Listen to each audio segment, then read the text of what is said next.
Taylor Swift is the perfect example of an artist who has completely mastered the streaming era while also selling an insane amount of albums with physical sales. It's actually crazy how she can do both. And we're going to talk all about that today. I'm Adam the Flop. I'm Patty, Pop Culture. And we are The Main Pop Boys. Ooh. So how has the TTPD release week been for you? Oh my God, it's been the best week of my whole life. I don't mean to right off the bat make this about me, but Taylor Swift liked one of my posts this week about the Tortured Poets Department. So I was on cloud nine, couldn't have been happier. Yeah. How did you find that out? Were you looking at your notifications and you saw? No, I liked your... was on Thursday night when the album came out, so a week ago, basically. I was staying up all night making content about it because I was just immediately obsessed. Yeah. I've never been so immediately obsessed with the Taylor Swift album, but this album is just so good. So I was staying up all night making it. Next day I had to wake up to do a fulfill a brand deal at a certain time, and then I took a nap. Woke up from the nap. I had a bunch of comments that said, "Oh my God, she liked the post. She liked the post." And I was like, "These are trolls. They're just lying." And then I click on the post. It only had 3,000 likes at this time, and Taylor liked it. She actually did. And then I was just in pure shock. I felt like I fell 20 feet and hit the ground. The wind was knocked out of me. And I feel like it was actually her too, because she is obsessed with going on social media and seeing what people are saying about her album right when it comes out. Oh, for sure. She's always doing that on TikTok and Instagram, so that's so cute. I know. I felt happy because she's very selective about what she likes, and she'll only like it if it goes with the Easter egg and you kind of get the theory right, and if it builds the whole brand of what she's doing. So I was like, wow, I said the right thing. She not only saw it but liked it, and I thought it looked cute in the video. So I was like, okay, good. That's so cute. Wait, so tell everyone watching what the video was, what it was about. Oh, so it was a video of me shaking my ass. No, I'm just joking. It was a video of me talking about how the first song on Tortured Poets Department connects to the last song on Midnight's, about how she needs to get sent away because she's mentally ill. And then I in the video I was like, she's mentally ill. This album sounds like an old song of hers, Tolerate It, on meth. I literally said that in the video, and she was like, yeah, it does. But I was just like, this is a great album. I don't know what everyone's saying. It's so great. No, that's so true. I feel like there were because the album did leak online on Twitter, I guess part of the album, and people were like, this is so bad, and so I had low expectations going into it, but I completely agree with you. I was like, what were these trolls saying? This album is great, literally. But yeah, I feel like this album and Taylor's, well, I guess Midnight's and this album have really made me think about the way that Taylor is handling the streaming era, because I feel like she's handling a streaming era in a different way than a lot of artists do. She doesn't really care about releasing pre-album singles anymore. Her eras definitely feel a bit different, which kind of makes me sad a little bit, because I think about the 1989 era and just how long that era lasted. It had 6 singles and lasted for about 2 years, from 2014 to 2016. And her eras just don't feel like that anymore. Do you agree? It's interesting because she's almost predestined to put out Reputation Taylor's version in approximately 6 months. Mm-hmm. So I wonder if she wants it to be a really loud 6 months of the Tortured Poets Department, then quiet down. Yeah. You know? Let's just go sprint full speed, not pace it like a marathon, just all the content at once. Yeah. And I feel like her choice of, with Midnight's and Tortured Poets Department, releasing the extended versions, with Midnight's the deluxe, and then with Tortured Poets Department the whole B-side, the double album thing, her releasing those the same night is something that a lot of artists don't do. I feel like she's the only artist who does that, and she could have done that at a later date, months from now, to make the era feel longer. But I feel like that goes to show that she doesn't really care about that anymore. She more so cares about first week sales and first week numbers. Yeah, that's interesting. So did her releasing the anthology just make people have to purchase another copy? Because she didn't even sell vinyls of the anthology. No, I think it's all the streams of the anthology will go towards the Tortured Poets Department as a whole, in general, because it's attached to the same album. Okay. So it's mostly about the streams. Yeah. Okay. I know people were saying that kind of about Beyonce too. They were like, she put all these interludes on Cowboy Carter because she wants the extra stream of the interlude. Oh, true. Yeah. That had a lot of tracks on it too. Yeah. I don't think 31, but I think definitely in the I 20s. honestly was surprised. Like, I liked Cowboy Carter, but I was surprised that it didn't do more than like 300. I think it was 370,000 units. That's wild. Yeah. Yeah. It got great streams though, and I Yeah. feel like it still is. No, it still is for sure. It's kind of, I mean, it's a country album, so I mean, it's great. True. But yeah, I wanted to talk about like how Taylor kind of for a while I feel like didn't really understand the streaming era as most artists didn't. Totally. As we were saying, like with 1989, that was still when the digital sales era was very much active, and with that era, she chose the perfect singles for 1989. I felt like that album, like so many songs could have been a single on the album, but the ones that she did choose were perfect. Like, Yeah, some of the best written pop songs like of all time. yeah, they were really like invaluable, no matter what order she put it in. Mhm.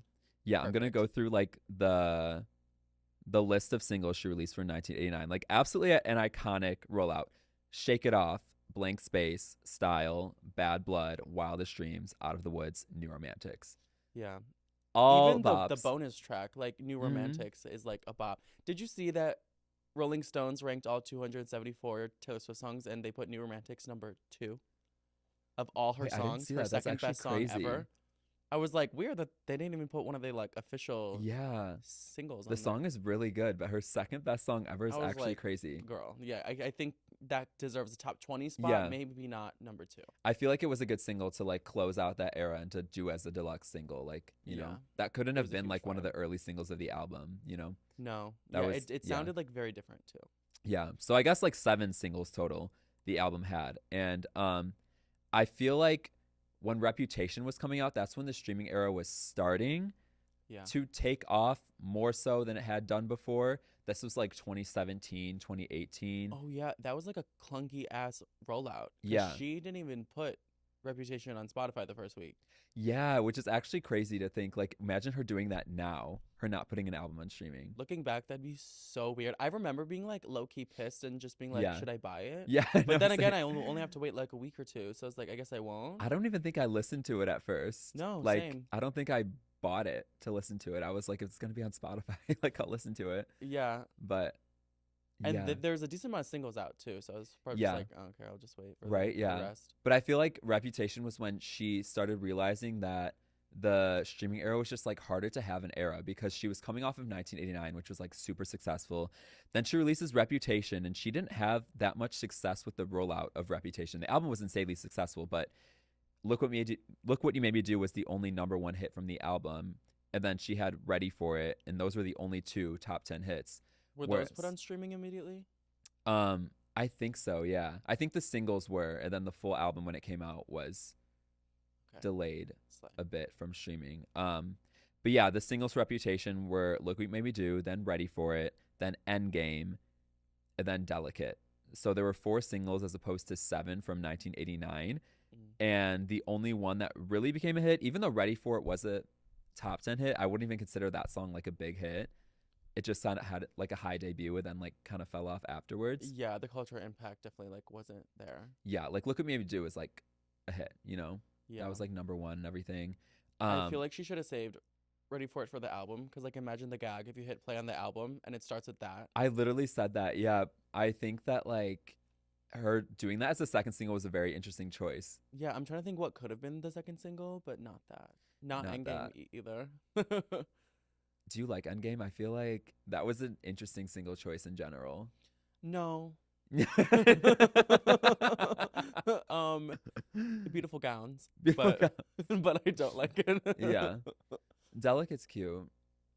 I feel like that should have been the second single. I feel like there were so many songs from that album specifically that she could have made singles and that could have performed a lot better. Like, Don't Blame Me. I feel like that would have done so well. Yeah. I Did Something Bad. Do you like Yeah. This Is Why We Can't Have Nice Things, right? I love that song. Yeah, It's a bop. that could have been a single. Yeah, so many from that album. But Yeah, the whole album rollout was like clunky AF. Yeah. I'm sure her and her team were like, sprinting through the file room with like Yeah. all the files and on flames and not knowing what to do. yeah, right. It was honestly, it felt messy at the time. I was like, what is going to be the next single? There wasn't any clear choice. And then all of a sudden Delicate was playing on the radio and I was like, huh, interesting. Yeah. And like it's interesting how with that era, Delicate was the longest charting song from Reputation, even though it didn't hit the top 10. That's crazy. Yeah. That's so insane. Because Yeah. I remember hearing that on the radio all the time. Mhm. And I remember so badly like yearning for it to get top 10 just to like shove it in Amy Kardashian's face. But it didn't work. Right, yeah. And she would have had, because people were calling her a flop during that era. Like, I remember Twitter during this time. Like, even though the Reputation had sold a shit ton of copies, people wouldn't shut up about Taylor Swift flopping because her singles weren't performing as well as they were in the past. And then Delicate comes and is like becoming a sleeper hit. So I was like, please hit the top 10 so these haters shut the fuck up. Also, But it didn't. calling Taylor Swift a flop in her Reputation era is like calling your fave a flop for their whole career. Right. Because like they still haven't matched that. Exactly. So And they're insulting their fave. and Reputation, Taylor's version, is about to be insane. I know. I'm so excited. Yeah. Oh my god. You have no idea. I feel like Tortured Poets Department, there was definitely some songs I could have seen on Reputation.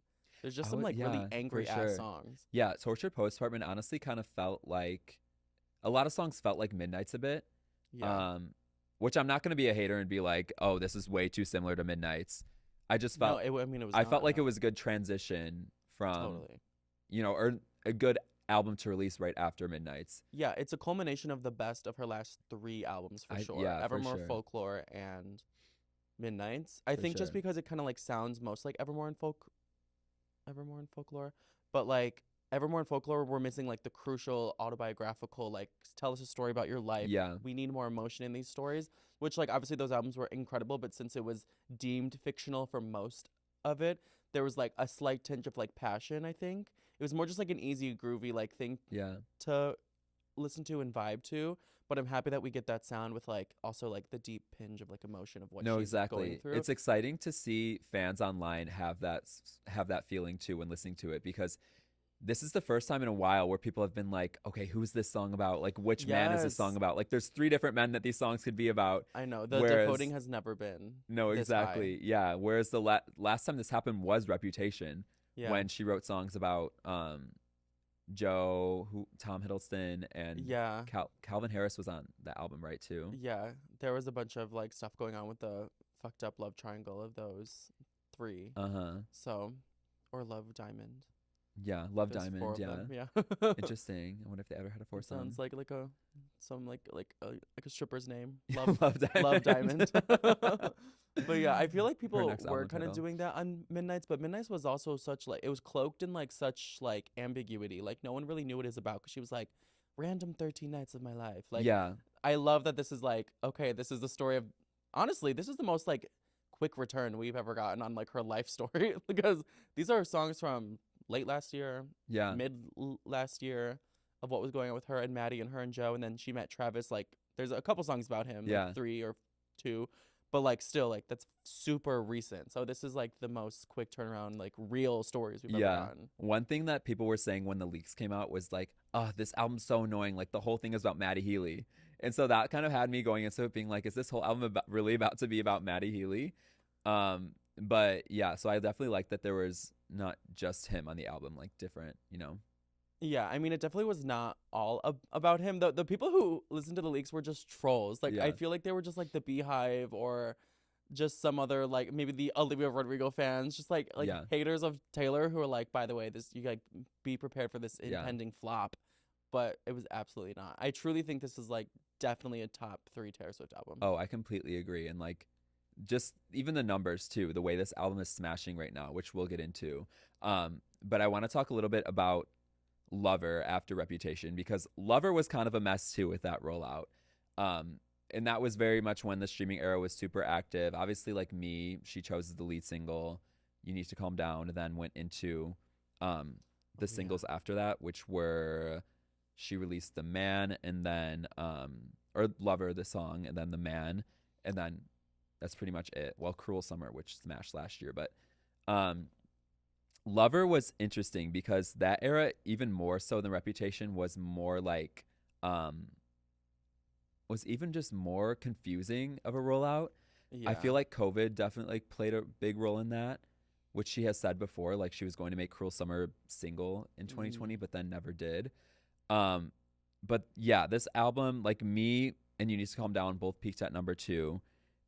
and Lover peaked at number 10. But then The Man, which was her only single at the time that she released after the album came out, like months after the album came out, it only peaked at number 23 when the album came out. And then when she made it a single, it peaked within the top 40. Whoa. Like not even the top 20. You know what I mean? God. So that must have been like a huge blow to her. yeah. So that era, I'm not going to call it a flop, but like single wise, I was like, Yeah, maybe not a flop, but maybe a like slight decline in her like stock. yeah, slight decline. Yeah. Yeah, her stock. just her stock. Like we're not saying flop by any means, but you know, I'm sure in her mind she was like, "Oh my God," she's definitely someone who will like abort a mission and change shit up if it's Yeah. not going exactly how she wants. So I feel like that's kind of why we saw like a hard turn from like Red to 1989 and like a hard turn from Lover to Folklore, because she was like, "No, we have to change it now." Exactly. And with Folklore and Evermore, since those were just surprise releases that she released during the pandemic, with those I feel like she didn't care about having a long era or like singles, you know. Like there weren't songs on those albums that were like, okay, you know that she's going to make this a radio single, you know. Yeah. Those were more so, I feel like, albums for her reputation, honestly. I feel like people started appreciating her and respecting her a lot more when she released Folklore and Evermore.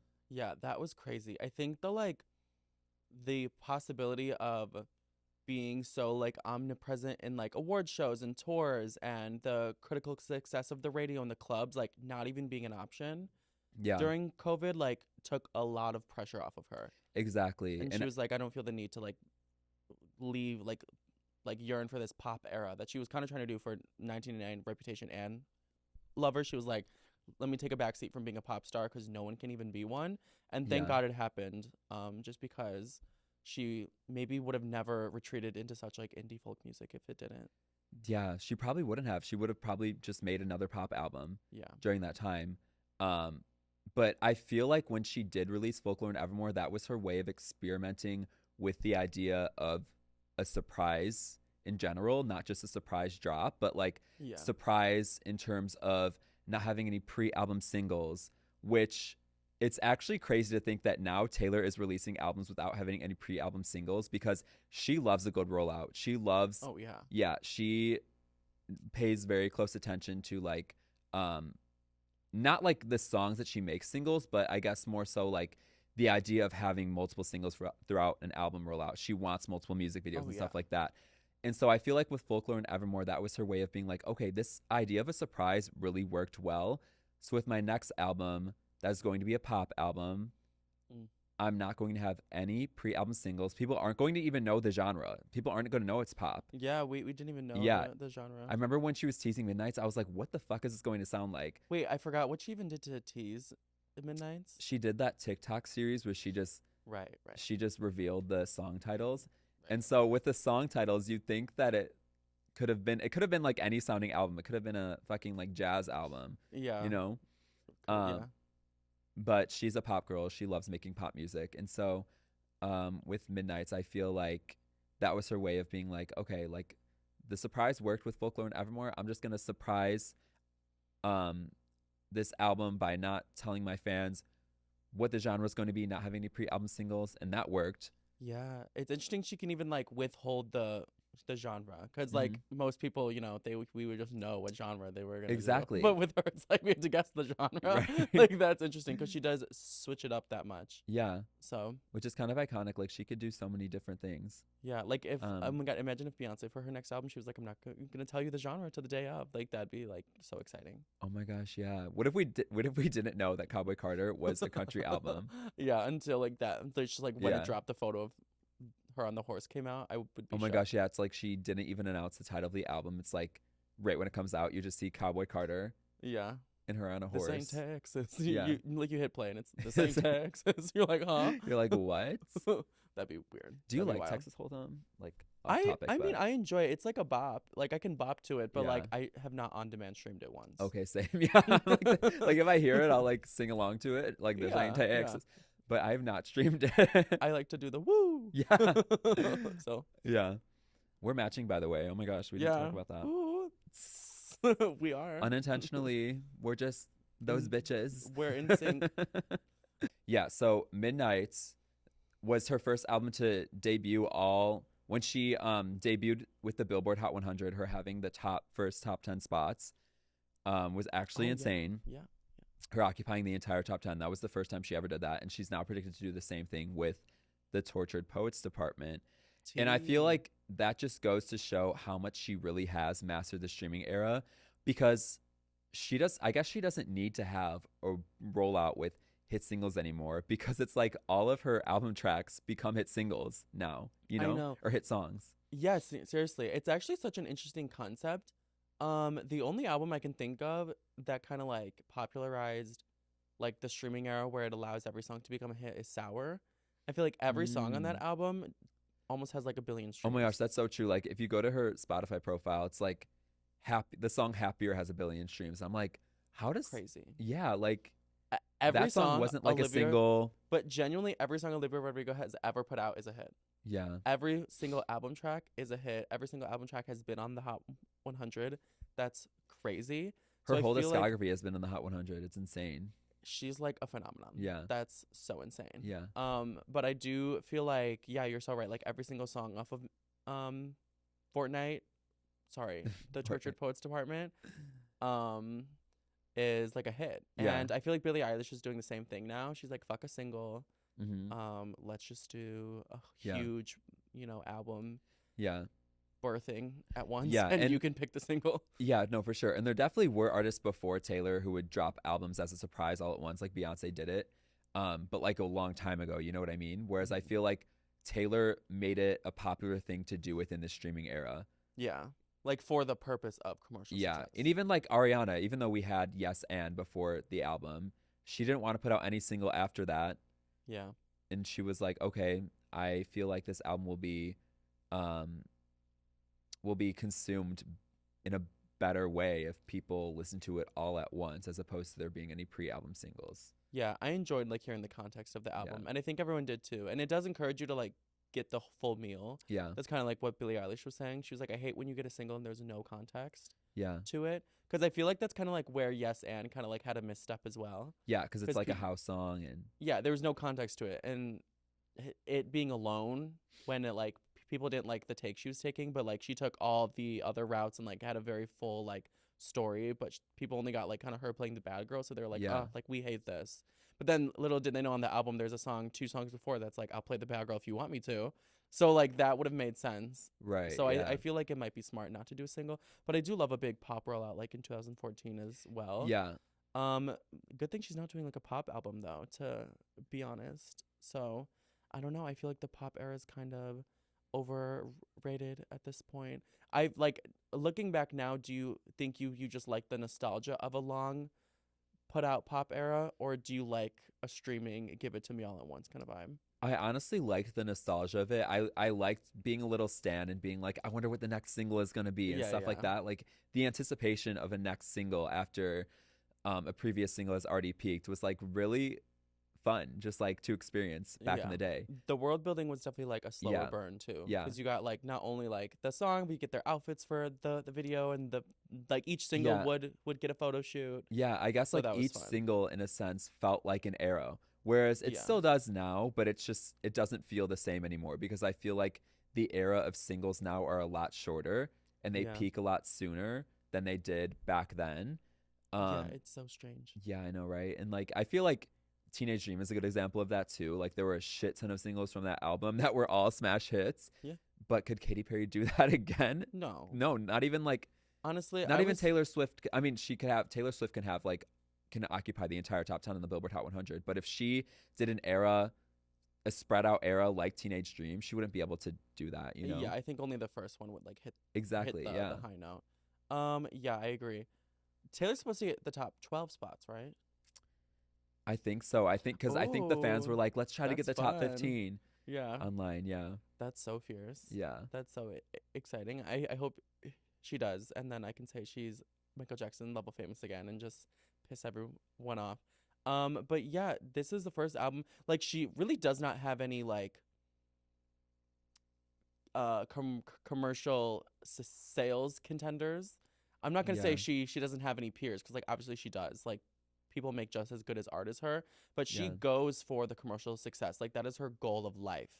Even Imogen Heap, when she was like working with Taylor Swift once, she like was working on the song Clean on 1989, and Imogen Heap like she offered like a weird chord like towards like the halfway point of the song, because Imogen like she really like she'll craft her songs in a weird way and like She's very orchestrate them. experimental. Yeah. Yeah, and she was doing an interview. She was like, I offered Taylor like an experimental chord, and Taylor said, I like it, but I think if we put that in there, we'll lose them.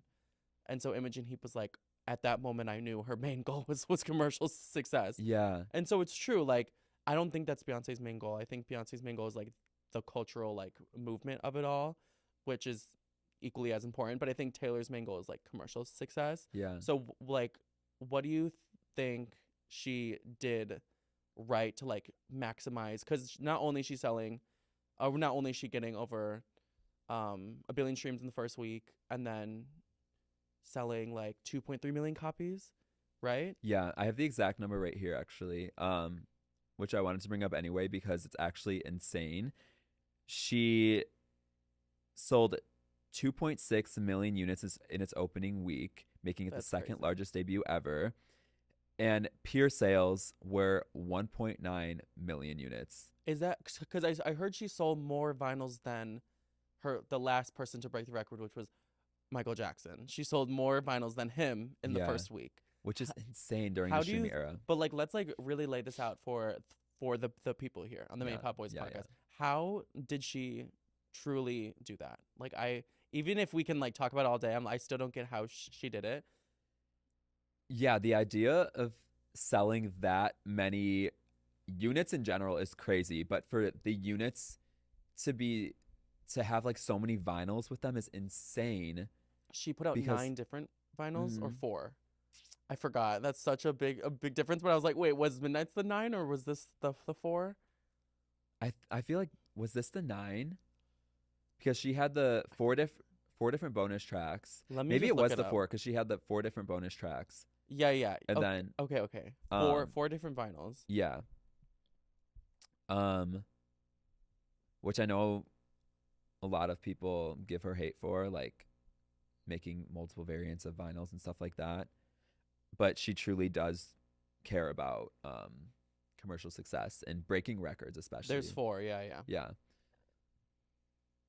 Oh, cute. Did you get any yet? Yeah, I got the Target one. And that's the one on The left. the white one. Cute. I still need to get one.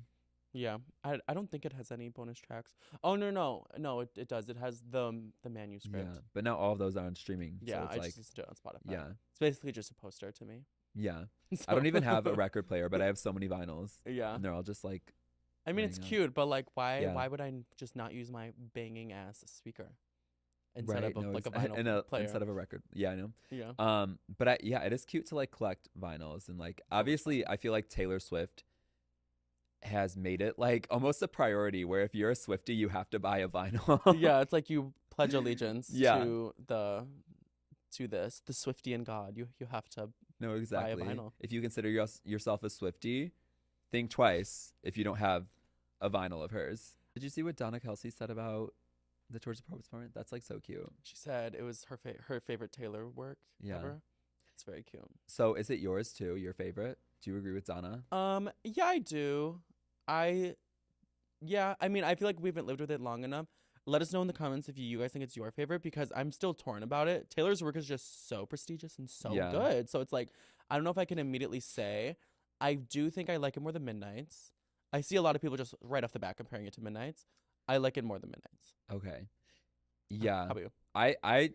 I also think I like it more than Midnight's. I'm not gonna lie, I have been really overwhelmed since she released it, because like 31 songs is just like a lot. And so I need to like sit with the album more and just like become more familiar with it instead Yeah. of like listening to each song like a couple times. But I It's need over to like 2 hours long, right? yeah, it's over 2 hours. I need to sit there and study it. Yeah. Which I've listened to it, of course, but it's just I always get overwhelmed with an album that's more than like 15 songs. I know, especially with Taylor. She's using all these big words that I Yeah. don't even know what they mean. Yeah. So I just go back and like honestly looked up like a few words Yeah. to listen to Right. this album. It's funny because this is 2 hours. Ariana Grande's album was 30 minutes. That's insane. Taylor basically put out 4 in the time Ariana put out 1. Yeah. Like, that's crazy. It makes me wonder, like, what the fuck is she gonna do next? Every time Taylor does something, I'm like, okay, what's next? I know. Yeah. I think she is almost like this, like, scary, like, AI, like, generative person that they just get exponentially better and smarter as time goes on. Yeah. Because, like, her pen is really, like, on fire more than it ever has been in her whole life in this album. Yeah. And I feel like people thought that about Folklore, and then she did Evermore, then she did Midnights, and I was like, oh my God, she's just not stopping. And it's crazy because I feel like nobody expected her to become this big when she put out Lover. I know. Like, she was in her prime. Like, I feel like the peak of people calling her a flop was the Lover era.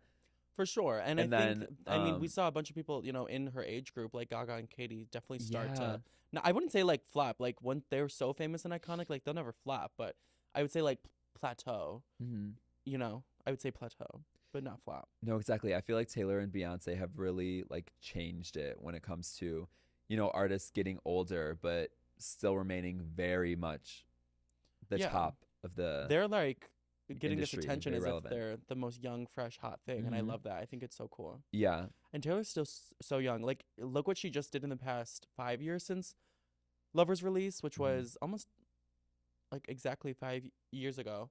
Like, she's only 33. Yeah. So look what she can do in the next 34, 5 yeah. in the next 5 years. Because Beyonce's Insane. 44, right? I think Beyonce, she's like 42, right? Damn. Or is she? I And don't she's know. still going strong. So that's just like Yeah. what I'm saying though. Like, you know, Yeah. there's these girls who, you know, 10, Yeah. 10 years ago were where Taylor is now, and they've just gotten bigger. So Yeah. And this is like a separate topic, I feel, which we can talk about in like a different thing. But yeah. I feel like we have talked about this though, is that like that is at the end of the day what makes it harder for there to become new breakout stars. The fact that these current stars aren't going away anytime soon. And yeah, I'm kind of obsessed though. I love like a long relationship with Yeah. an artist. exactly. It makes me so happy to see Taylor having success. If she would have gone downhill after Lover, I would be so upset. I would probably cry every time Yeah. she releases an album, you know? It did seem like her pen, you know, was starting to dull a bit. Yeah. Not that it wasn't good. But even like commercial wise, like if Yeah. she had never like surpassed what she had done before with, I think at that time like Reputation was her biggest album. Like if she had never surpassed Reputation, just like started declining, like that'd be so sad. And now she just keeps going up. Do you think Taylor's commercial success is ever due to another reason besides the quality of the music? Like, let's compare Lover to the Torture Poets Tournament. In my opinion, the gap of quality is much higher on Oh, TTPD. Absolutely, yeah. I think it's because of her getting more fans with a higher quality of music. Like we were saying earlier, like Folklore and Evermore got her more fans because people were like, wait, these are actually really good bodies of work, and not like her writing on Lover at all, you know? But it's actually so strange because, like, Lover only got extremely popular after the Yeah. Eras tour. So it's like, Lover's maybe like it's not the quality of the music. Like, what Yeah. is going on? Like, why did Cruel Summer get 2 billion streams after the Eras tour? And why does the song Lover have 1 billion streams? And, like, Yeah. why did everyone dress as the Lovers era to the Eras tour if they didn't like it? You're so right. That album is the ultimate sleeper album. Like Yeah. it's still been I in the like top it. 10. Like it's absolutely insane. And I like it too, like in general. Yeah, it's like still in the top 10. It's like her highest, like, like selling, like, older album Yeah, still. Which which is- at the moment, it wasn't. yeah, that's actually crazy. I feel like Cruel Summer helped that happen a lot just because of it becoming such a smash hit last year and like the Eras tour. Yeah. I feel like people liked maybe the concept of the era a lot. They liked the colors. Maybe me he hoo hoo hoo like really just ruined it because I she think is like yeah. suppressing that song. Like, she wants us to forget it exists. She did it as a surprise song, as acoustically she? for one of the Oh, for one of her cute. shows, right? I would have been gagged if she did that at one of my shows. I'm surprised the crowd wasn't like boo, like, you know, like throw a tomato at her. I think she did, or am I making that up? But but looking back, like imagine her releasing a Me now as a lead single. of an Imagine this album was just a bunch of me hee hee hoo hoo hoos. Insane, yeah. Weird. It's interesting that Billie Eilish is selling the vinyl before you're hearing the album. Mm-hmm. Because what if we bought the Torture Poets Department? It was me hee hee. Right. I You would, never I would know. break it over my knee. Charlie XX did that too with her album. Weird. Yeah. funny, weird. Funny, Not weird. funny, haha. Yeah. But yeah, I feel like the Eras tour in general like really helped Lover become such a sleeper album. I feel like without the Eras tour that wouldn't have happened. We probably wouldn't have even saw Cruel Summer like start to take off in the way that it did. Maybe it would have like had a little bit of resurgence, but I feel Yeah. like that's actually crazy to think about how much the album is smashing in this moment.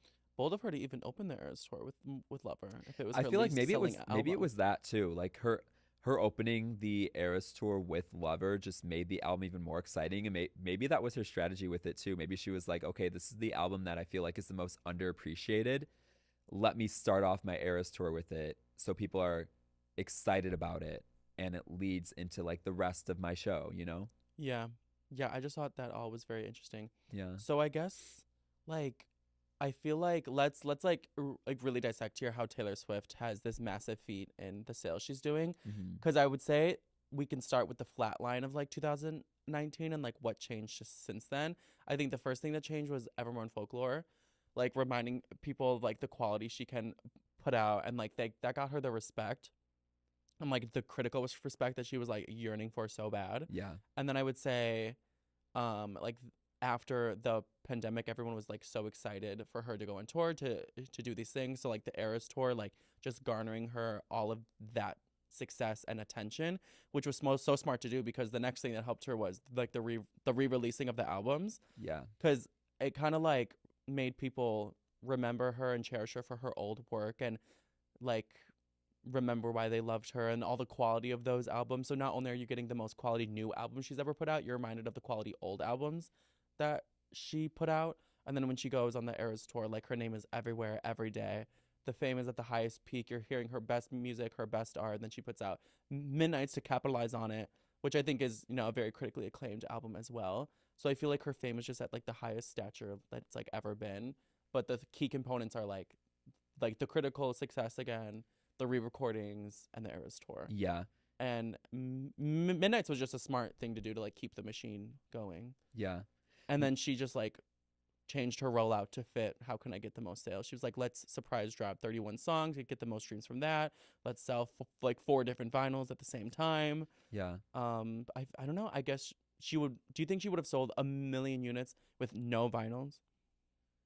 I feel like she would have with like streams alone. I feel like I saw Same. something too that was like with streams alone, this album would have surpassed 1 million units, you know? I agree. I don't think the vinyls is making that much of a difference. Yeah. Because like as we were just saying right now, like is the quality of the music the only reason she's successful? I don't think so. I think Yeah. the huge like grandiosity of her right now, she would have sold the billion no matter what. I think so too. I think just her as a brand and as a person has become so popular outside of just, you know, the songs that she releases and what type of song she releases. Just her in general and just her image in general, I feel like has become so popular and people are just obsessed with knowing more about her life Yeah. and stuff like that, which really makes me want another documentary from her too.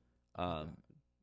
Which I wonder if hopefully she would. I feel like she had to have recorded something for the Eras tour. Yeah, I feel like there's Yeah. always cameras on her to some extent. Yeah, so for they sure. they could have enough They had probably have footage to for it, stitch yeah. one together. Yeah, but like what you were saying about Folklore and Evermore, that being more so for the critics, I feel like that's so true because she released those albums coming off of Lover. And so with Folklore and Evermore, she probably wasn't anticipating those to have the insane commercial success that they did. She Mhm. more so wanted to get Grammys and Yeah. she wanted the critics to really like her and appreciate her. And so yeah, when she saw that, she was like, okay, everybody's on my side now. Yeah. The public, the critics, let me go on tour, let me make my bag, and that's what she did. I think also like people are like, oh, she only writes these songs because she like wants the fame and blah blah blah. No, I think she really is like a songwriter at her core. But I think she was like overthinking it before. With Yeah. Lover and Reputation, you can almost like feel the overthinking of the For songs. sure. Whereas like Folklore, Evermore, and now the fact that she's not afraid to put out like 31 songs, like she's no longer overthinking it because she knows she can just write more. Yeah, she knows that whatever she will do, the people will go with now. Like she essentially is creating the rules for the streaming era. Yeah, Like, that's so true. and she's making steering the it- ship for sure. I feel like she's making it so like her rule is that there aren't really any rules for the streaming era. Like she can do whatever she wants, which Mhm. obviously won't work for any artist, No. but like you know what I mean? Like only the biggest artist can surprise drop an album or like really drop an album with no pre-release singles and have the album sell that to that extent. But Yeah. um yeah. Yeah, I don't know. I think that like what she sold 2.3 million in the Yeah. first week. Or was it 2.6? Yeah. Yeah, that's insane. I feel like it definitely just relies on the fans, and people say because she has all those fans, she's getting complacent. I wouldn't say she's getting complacent. There's a big conversation around fan fatigue with Taylor, overexposure, oversaturation. I don't like that narrative at all Yeah. because that's also saying like, if you're passionate about what you do, you can only be passionate about it to the extent that makes us comfortable, to Right. extent that doesn't make us feel overwhelmed or like you're overbearing or too much. I think that's lame, and I don't think they would be saying that about a man. I mean, One Direction Yeah. put out an album every single year for 5 years in a row. Exactly. So like Yeah. I don't think anyone would have been Yeah. saying that about them. And Drake does the same. Like Drake puts out albums like nonstop, like every year, every 2 years. And so Taylor, she puts out Torture Poets Department almost 2 years after Midnight's, which is pretty much the standard, or it was the standard for a while. Artists would put out an album, do the rollout singles or whatever for 2 years, take a little bit of a break, and then drop an album like 2 years after dropping whatever album they released before. Yeah. And so Taylor's doing that now, and people are still saying it's oversaturated. Like, just because her name has been everywhere over the past couple of years, and because Midnight's was so successful, because her tour was so successful, that's why we're seeing her name so much. Like, if she wants to put out an album right now, like, she should be able to. This is the moment, the era of life that she's in right now, and she wants to. Yeah, it's so fun. And I loved her Grammy acceptance speech because remember in 2016 when she won, she gave that kind of like snarly acceptance speech about like people try to take credit for your fame and your Mhm. accomplishments. And then in the Miss Americana documentary, when she won, she remembered feeling like, oh no, like that's all I wanted. I just wanted the Grammy. I just wanted the award. But I feel like when she won it for Midnight, she genuinely didn't expect it. Like she seemed shocked. Yeah. Not maybe not 100% shocked, but she seemed like I didn't necessarily craft this to specifically win Album of the Year Yeah. like I did with 1989. And I loved her speech, how she was like, I just want to keep doing the work. It's fun. I like to think about my hooks and my choruses, and like being in the studio is my favorite thing. So she was like, the reward is the work. And I truly believe that. So if this is her favorite thing in the world, her fans love it. She loves it.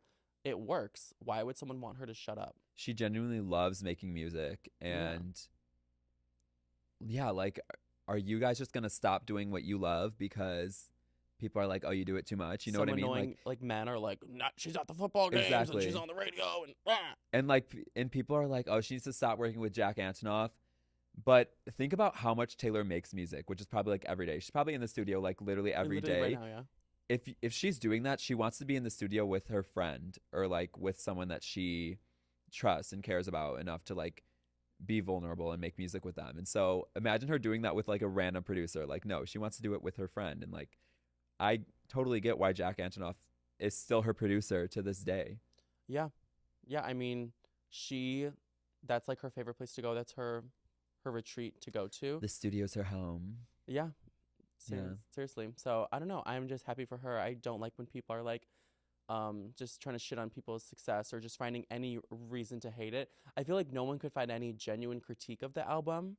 So they were just like, oh, she just drops so much. No, Because exactly. there's nothing really to say. People are like, oh, I'm so over her. And that's their critique of her. But just shut up and listen to it.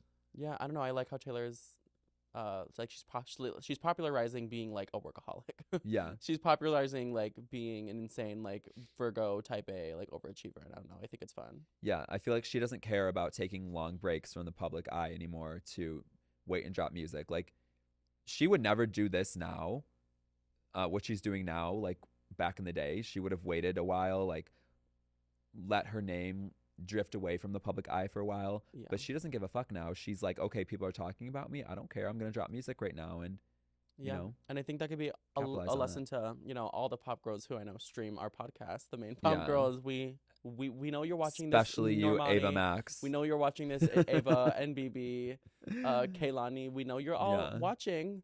So what I would say is like when you're hot and on the press, push out those albums. Exactly. So yeah. Don't waste your opportunity. Period. But final thoughts. What is your favorite song off the album? My favorite I have to figure out song mine right now. is I Hate It Here. I think it's so cute. It's a song about like protecting your peace. So I think it's just cute, and I think it sounds, oh my god, it sounds like it should be on Deeper Well by Casey Musgraves. It sounds like Casey is singing it. Like she uses in the bridge, this is like such like a niche thing that I was thinking, but I feel like you would understand. In the bridge when she's like lucid dreams like electricity, like that's a voice like the way she's singing it. Yeah, like she does that weird like nerdy like country girl voice, and I'm like, Casey does that. Like this sounds like it's on Deeper Well. They should have collabed on it, because that's also such a topic that Casey would do as well. That's true. Yeah, honestly, like they should collaborate, maybe on like Yeah, a re-recording or something. Like, yeah. Oh, like I love it, and I immediately got the Casey, because there's almost like the orchestral, like the violin and like the fiddle, just all the country vibes. It's my favorite song on the album. I'm like looking through it right now and I'm like, what is my favorite song? Because I haven't like distinguished a favorite. But today I was listening to Who's Afraid of Little Old Me. So good. And I love that one because it reminds me a lot of Don't Blame Me, which is like my all-time favorite Taylor song. And I love when she's just like, I feel like we don't see her like belt out a lot, and like we know that she's a great vocalist, but I feel like we don't see her like showcase how much she can really do with her voice a lot. And with this song, when I was listening to it today, I was like, wow, I really love this because of her vocal performance on it. And the lyrics are good too, about it being like about the show business and everything. Like I feel like it's a good moment on the album where it's not about a man, you know. Totally. It's more so about like the industry in general, and that's why I liked it. I love it. I think there's a lot of like wide range of like topics on here, but Who's Afraid of Little Old Me, I feel like is what Reputation should have sounded like. Yeah. Like very cinematic, like very epic. It's so dramatic, and that's why I love when I love when Taylor's like dramatic with her music. It's so fun. Yeah, and it's such like a, you know, like you've ripped out all my teeth kind of vibe. Like it's so good. It's so Reputation coded. Imagine that song as like a Reputation vault track. Oh my gosh. I wonder like what the vault tracks for that album are gonna sound like. Hopefully that song. But I'm so excited. That's definitely the confirmed next album. So. Oh, for sure. And I feel like it's gonna be this year. I could guess like November, December. Yeah, that's what it's giving. T. She's coming to smash again. Whether you like her, get used to her. Whether you like it or not, she's gonna be on top of the charts all year long with Torture Poets Department and Reputation, Taylor's version. So, thought you'd seen the last of her. She's here. She's not queer. She's here. So get used to it. Allegedly. Allegedly. Yeah, but thank you guys so much for tuning into this episode. Make sure to rate this 5 stars on whatever platform you're listening to it on. If you're watching this on YouTube, give us a comment, give us a like, tell us what's up, tell us your fave song on TTPD. Yeah, and if you're listening to it on Spotify, make sure to subscribe, hit the follow, get those bell notifications on Spotify. You're already here. You may as well do so. YouTube, the bell button is so important. Do that. Let's get this to like 1,000 likes at least. I mean, if you're watching this, please hit like. Apple Podcast, I feel like you're not watching it on Apple Podcast, but if you are, you know, follow it, 5-star, leave a review. We appreciate it. A nice review. Yeah, don't be rude. Don't be fucking rude. Don't comment on our gay accents. If you don't have anything nice to say, just keep your comments to yourself. Thank you. Taylored worship only in the comments. Swifties only. Only people who have Taylor's vinyls can comment. And remember, all hail Taylor. Ooh. Bye, guys. Bye, guys. All hail Taylor.